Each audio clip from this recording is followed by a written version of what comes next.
Now, if you're living in the US, would you prefer to live under US law or sharia law? Well, you'd think the answer was pretty obvious, but that's not what one filmmaker discovered on the streets of Minnesota. Do you feel more comfortable living under American law, or do you feel more comfortable living under sharia law?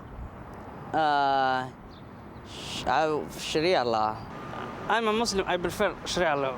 You prefer sharia law over American law? Of course, yeah. Of course, yeah. Would you prefer to live in America or prefer to live in Somalia? For me, I think it's Somalia. Would you rather live in America or live in Somalia?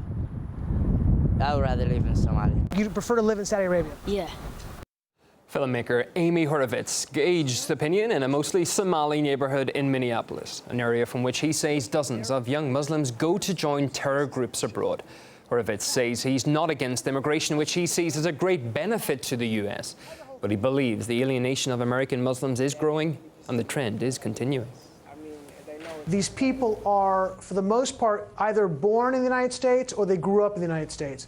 What you find among the Muslim immigrants in Europe and the United States is that the first and second generation are more radical than their parents. They're actually not only not integrating as time goes on, as generations come by, but there's a larger alienation as more time goes by. I'm not Americanized. I just speak fluent, and I'm, you know what I mean, I'm articulate, and I can articulate what I'm trying to say, you know what I mean? That's about it. But other than that, I mean, as far as my culture and my preferences and everything, it's still Somali. And the fact that the vast majority of young people who I asked would rather live in Somalia or in Saudi Arabia as opposed to the United States, it blew me away. So there's something about this pool of immigrants that has become very, very problematic for our country and for Western countries in general.